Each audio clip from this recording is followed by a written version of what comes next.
جو انسان اپنے کسی مسلمان بھائی کی پریشانی کو دور کرے گا، اللہ تبارک و تعالیٰ قیامت والے دن اس کی پریشانیوں کو دور کرے گا۔ یعنی جو مسلمان آدمی اگر اپنے مسلمان بھائی کی مدد کرتا ہے، اس سے پریشانی کو، غم کو دور کرنے کا سبب بنتا ہے،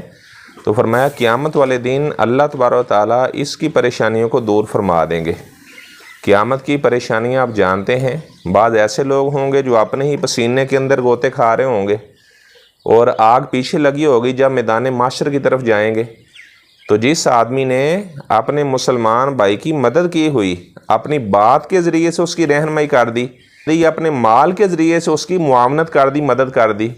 کہ اس کی جو پریشانی تھی، جو اس نے قرض کسی کا دینا تھا، تو اس نے ہیلپ کر کے اس کی اس پریشانی کو دور کر دیا، تو قیامت والے دن اللہ تعالیٰ اس کی پریشانیوں کو دور فرما دیں گے۔